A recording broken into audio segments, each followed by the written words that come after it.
Welcome back to Unlock, Empower, Transform with Che Blackmon, where we transform leadership theory into workplace reality. I'm your host, Che, and this is episode 9 of your twice weekly leadership transformation journey. Now, if you caught Tuesday's Summer Leadership Challenge, you've been working on your vision foundation. Today, we're diving into something that makes most executives break out in a cold sweat: authenticity and vulnerability in leadership. And before you roll your eyes and think, great, another touchy-feely leadership topic, stick with me, because what I'm about to share isn't about group hugs and sharing circles. It's about strategic advantage. Let me tell you about Mark, not his real name, but his story is 100% real.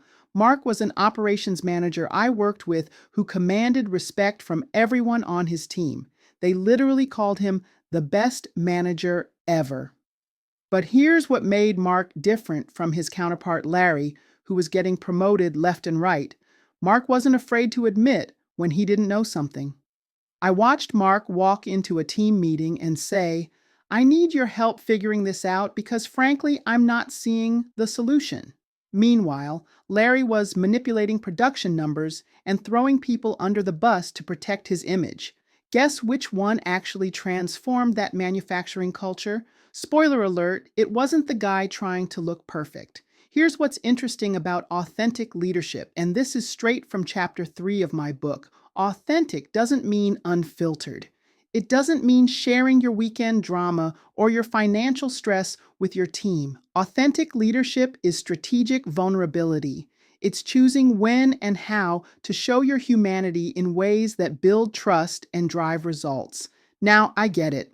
The idea of being vulnerable at work feels terrifying, especially for those of us who've had to work twice as hard to earn our seat at the table. We think vulnerability equals weakness. But here's what 2 decades of transformation work has taught me. People don't follow perfect leaders. They follow real ones. Let me break this down into what I call the vulnerability hierarchy. Level 1, intellectual vulnerability, admitting when you don't know something and asking for input. This is your safest starting point. Level 2, emotional vulnerability, acknowledging when you're frustrated, excited, or concerned about business outcomes. Notice I said business outcomes, not personal drama. Level 3, growth vulnerability, sharing your own learning journey and how you're developing as a leader. Now let's practice this together because authenticity isn't theoretical, it's experiential. Think about a current challenge you're facing at work, something that's actually keeping you up at night or making you question your approach. Now, here's the exercise. I want you to reframe that challenge as a growth opportunity using this script. I'm working through a specific challenge and I'm curious about the specific aspect you need help with. My initial thinking is your current approach, but I'd love to hear your perspective because of a specific reason their input matters. Practice saying that out loud right now. Seriously, say it. How did that feel? Different from, "I have no idea what I'm doing," right? That's strategic vulnerability in action. Now, this connects directly to what we'll be diving deep into in my High Value Leadership Accelerator course, Emotional Intelligence as a Transformation Tool. Most people think emotional intelligence is about being nice or managing feelings, but in high-value cultures, emotional intelligence is about reading the room, understanding what drives people, and creating psychological safety that unleashes performance. In the course, we'll explore what I call the EQ leadership matrix, how to calibrate your emotional expression based on situational needs, team dynamics, and desired outcomes. Because here's the thing, vulnerability without emotional intelligence is just oversharing. But vulnerability with emotional intelligence, that's transformational leadership. Let me give you another example from my corporate days.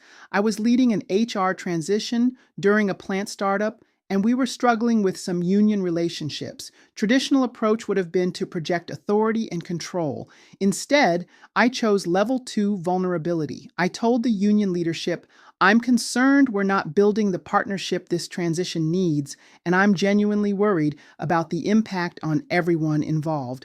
Help me understand what I'm missing." That conversation changed everything, not because I appeared weak, but because I appeared real. Here's what the data shows. And yes, I'm a data-driven person even when talking about emotions. Teams with authentic leaders show 32% higher engagement, 29% better problem solving, and 76% more innovation.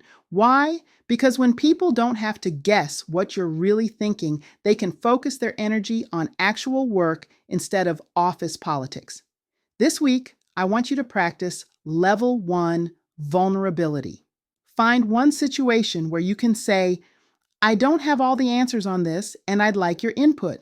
Start small, start safe, but start. Here's what I know after helping organizations transform for over 2 decades. The leaders who win in the long run aren't the ones who never make mistakes. They're the ones who make mistakes faster, learn from them openly, and bring their teams along for the journey. That manufacturing plant I mentioned, Mark's authentic leadership approach didn't just improve team performance, it created a culture where people felt safe to innovate, to admit their own mistakes, and to solve problems collaboratively. Meanwhile, Larry's protection mode leadership created fear, politics, and ultimately drove away their best talent. Don't forget to grab your Shield Resilience Strategy Guide. Authenticity requires resilience, and resilience requires strategy. It's linked in the show notes, and it's completely free. I want to hear how your vulnerability experiment goes. Comment and tell me, what happened when you tried level 1 vulnerability? Did you get the response you expected? And mark your calendars. Next Tuesday, we're diving into mid-year culture check. Is your organization thriving or just surviving? We'll be doing a real-time assessment that might surprise you. Until then, keep unlocking, keep empowering, and keep transforming. Remember, perfect is the enemy of authentic, and authentic is where transformation begins. I'm Che Blackmon, and this has been Unlock, Empower, Transform.